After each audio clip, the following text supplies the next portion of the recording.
In 2004, my dad finally gave in to my brother Tom's begging for an Xbox. This decision single-handedly shaped my hobbies and interests that I still have to this day.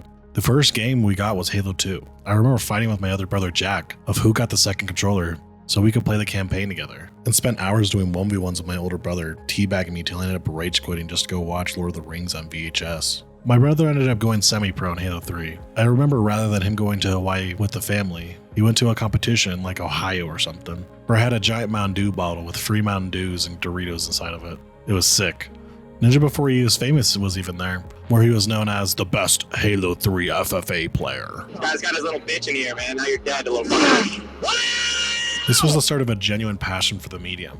I would spend the next years getting totally invested with Borderlands, Far Cry, MW2, and countless other amazing games of that time period, which eventually led me to the COD trickshotting community as an editor.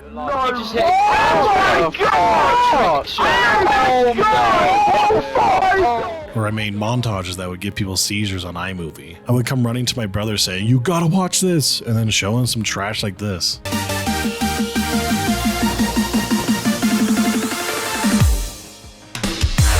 He'd tell me, "Wow, that's really good." It was this drive to make things and my brother's support that I kept following this passion, and it's made me who I am. I'm not someone who wants to go on vacations to the beach or go hiking to the mountains. I just want to sit my ass at home slowly decaying in my gaming chair. I remember my mom coming home with Doritos and Mountain Dew that had double XP codes, and then being glued to Black Ops 2 like an addict, scraping for all the XP I could. This drive and want to play games every day really just kind of cemented that this was so important to me. I would experiment with every gun, really care about getting dark matter, bragging at school when I got it, and try to troll people with the riot shield or just copy Vanoss and try to get some ninja diffuses. How many shots did it take you? It's so bad! I loved trickshot lobbies when everyone was just doing 360s at last, and then people screaming at the top of their lungs at a dude that just killed someone with a shotgun. I loved the search and destroy games where in between rounds you could talk to the enemy and you just blow in the mic or just talk a bunch of crap with the worst mic known to man. Oh! Hey, quiet on that side now, isn't it, boy? Listen to you fat fucking redneck sitting in front of your goddamn Connect mic with your nuts hanging out of one side of your shorts. Shut the fuck up! I remember in Battlefield 4, I would wait for like 10 minutes for someone to spawn on the dirt bike, just to send them flying across the map. Almost any game I played, I would try to find ways or look up tutorials on how to get out of the maps. I remember getting so giddy when I finally got to play as the tank in Left 4 Dead 2, or jumping on people as the hunter. There was countless games I played and still go back to that have so many core memories for me. I'm unsure if this is just getting older or what, but it really feels like games have just been declining. I've been stuck playing the same games since 2018. There's the few one-offs like Space Marines, Wukong, and God of War that I really enjoy and got the genuine feeling of pure fun again. That made me stay up late because I'm so invested. However, they've been rare lately. Almost every game I've been hyped for has been a disappointment, and some of them finally get good after like 2 years of being released. But as far as I'm concerned, it's too little too late. There are so many game franchises like your Assassin's Creed, your Gears of War, your Call of Duties, Battlefields, where they peaked years ago and have been mediocre, if not awful, games since. I miss being impressed by games, and games actually launching with a full game's worth of content. The best games that have come out over the years have honestly been from smaller studios, with games like Rust, Stardew Valley, Subnautica, and random get-to-the-top games. But I miss the big production value and quality of what AAA games used to be. They used to always be ahead of their time, innovating on destruction physics or having a crazy story. I remember when game trailers excited me, and it being better than I expected. Almost every game release now, I'm so pessimistic. And it's more about the game not removing good features that the last game had. Hell, look at Overwatch 2 or CS2. They literally are the same game, but they get rid of content and they expect us to just hand over our wallets. And sadly for both I did, even though they're free to play. I really believe I lived in the golden age of gaming. Games now have such an issue with being too safe, building off already established IPs or trying to copy an already successful game. There has been so many COD killers over the years. Most games these days just fall into categories like with hero shooter, COD clone, battle royale. I think it's a sickness in the industry though, where these talented artists are just overworked and not allowed to make what they actually want to make. Almost every game these days releases unfinished, where the game's finally good after a year or two of being out, but almost everyone already left the game. And just to cover all my corners, this isn't every game. Wukong and Warhammer were really good and original. And almost every Switch game has been a banger. I'm just not really a Nintendo player beyond drinking games. And indie devs have been making some of the best games every year so far. But back on topic, there's also such a blatant in-our-face way games nickel and dime us now. Battlefront 2 being the most popular example where the loot boxes were so scummy and pay to win that has started a lawsuit to ban loot boxes. Whenever there's a popular microtransaction system in the game, every other game copies it. Overwatch started the loot box craze, then every game did the same thing, just adding gambling to their games. And now because of Fortnite, every game is a subscription service with battle passes. I'm fine with games having ways to monetize and support the service they give us, but it's so obvious when cosmetics are rushed, overpriced, and in my face, that they're frothing at the mouth to take every dollar I have. Games used to release a full game, full content, cosmetics that you can earn rather than pay, which by the way meant so much more. In Halo 3 to get the Halo Boost armor, you had to get every achievement in the game. So when you saw someone wearing it, you were kind of scared because you knew they were really good. Or in Fortnite, all a sweat skin means is that they bought the skin a chapter ago. Back on point though, games used to monetize after the fact with DLCs where you get new maps, new guns, and just more content to make the game fun. And you didn't need it. But I feel like this monetization system was better, and you really got more for your money. The Black Ops 2 Revolution pack was $15. The pack had 4 new multiplayer maps, 1 new zombies map, and a new zombies game mode. Or you could get the Snoop Dogg bundle for $20. Another thing that on top of this is that even after the game is dead and has no players, I still have fun with the zombies map to this day. 10 years from now when Warzone is dead, you get nothing from having the Snoop Dogg skin. There is something to be said that now we get maps and weapons for free, or part of a battle pass at least. So there is an argument that the new system is better, but I personally think that most of the content that we get should have came at launch, and they're just trying to play catch up. One thing that was also perfect about older games is the developers allowing mods. World at War, Black Ops 3, Skyrim, Fallout 4, and so many older games have stayed alive, thriving because of the modding community, years after the game should have died. It makes no sense to me that these big games don't allow this anymore. For no money, it keeps the game relevant and people buying it for years. Look at how Black Ops 3 surged in players recently because of modding. The only reasoning could be that no one would buy the new games since they aren't good. Because honestly, the funny part is that modders make better content than the original developers themselves, which I think really shows that it has to be a management issue, with the tens or hundreds of millions of dollars some of these games get. Because you can't just stumble into being a game developer at these studios.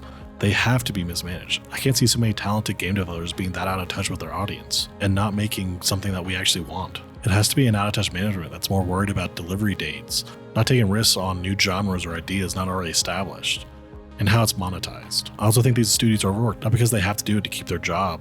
I think they're trying their best to make a good game with the amount of time and amount of restrictions they have. But the reality of today's games is that they take a lot longer to make, with 4K textures, better animations, just a countless amount of other things, and the fact that gamers just expect more from games these days. So their main focus is just shipping a game that's as polished as possible. They don't get too focused on adding fun elements, which is also why you see so many veteran developers leaving and making their own indie studios, and making bangers. They're allowed to take time and really make the game they want. Look at Respawn with Titanfall or the Finals. Without going into a tangent, I think this topic could be a whole video on its own. Just doing the little research I've already done. There are a lot of new indie studios that are started by these big AAA veteran developers that are responsible for a lot of the beloved games of the past. And they also have a lot of unannounced projects in the works that I think that we should keep an eye out for, because they'll probably be good. Gaming just hasn't felt the same. In full honesty, it could just be me getting older and not having that childlike vibrant feel and everything, but it's also clear that the big game studios have been having a bad trend of being greedy, releasing broken games, and just not willing to take risks on new IPs. I used to pre-order games, but now I always wait till release just in case it's a disappointment. And that's only because I've been shafted almost every time I have pre-ordered a game recently. It's usually because the marketing team knows exactly what the community wants. But the game just isn't that. I wish games went back to releasing full games with full content launch. They did cool and never before seen things before in it. And I didn't get the feeling they were just wanting my money. Rather, I was just paying them for working hard on a good game. However, those times have passed. All I can do now is look fondly at those memories and games, and support the games that actually do right by the player. But there will always be a glimmer in my heart that these studios can learn from their F-ups and finally realize that the best way to make money is to just focus on making a good game, and not be scared to take risks. I am hopeful with indie games, Helldivers 2, Warhammer, Wukong, Lethal Company, and so many other games like it. They're setting precedents that it's not about how much money you pour into a game or its marketing, it's about how fun it is. Lethal Company being the best example. A single furry with no marketing budget just released a game, then YouTubers and TikTok blew it up for them because they had fun playing it. This next point I think is just an illness of games being rushed, but games don't have those small things in them anymore, like Saints Row's dubstep gun. Or the game has a bunch of small Easter eggs or gimmicks that end up being the thing you remember most about the game. I mean, look at the Battlefield series. That series was known for its unique random Easter eggs. I just remember at school hearing rumors of Easter eggs and thinking there's no way that's real, and trying it at home and it was real. Oh, that's how Hero Brian was formed. I also don't know what it is about games that love to remove fun content I stopped playing PUBG as soon as the proximity chat got removed. Do you remember how many funny clips came from that? Gucci. Round 3 rounds on your chain. Orange law do cocaine. And just loading into a lobby put a smile on my face. Zumba, zumba, zumba! Holding someone hostage while they begged for their life was hilarious. I loved getting immersed and pretending that I'm a soldier storming Normandy, pleading for my life to be spared. Because my wife and kids at home need a father. Don't do this! No, fuck you, I would do this! You don't have to do this! Fuck you, I would do this! Fuck you, Italian motherfucker! No, don't do this!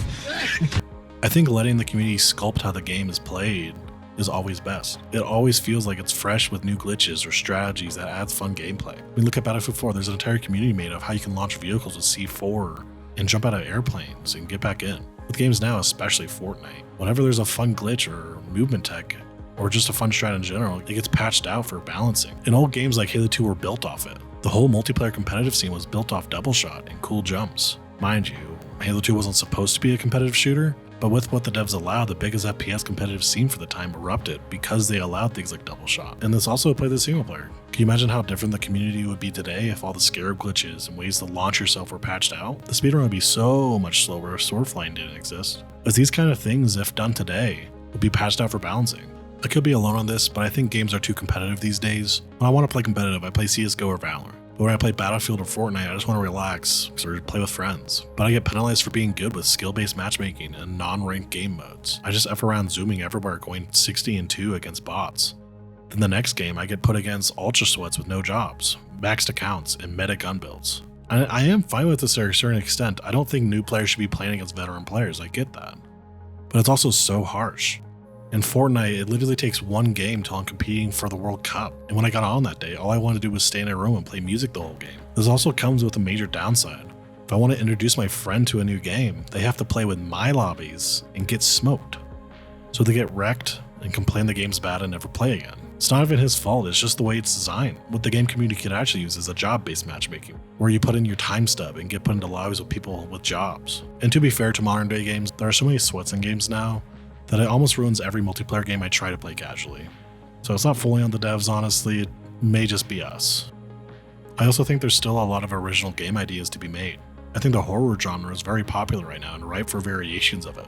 I think a modern day fear-like game with Left 4 Dead 2 multiplayer would be a match made in heaven for a game where you could be a little demon child scaring the piss out of your friends. I have such a love for gaming, it's such a big and integral part of my life. I just hope to have more good games to play again. Well, anyways, thank you for watching. I hope you enjoyed my rant. Please leave a like and consider subscribing. Peace.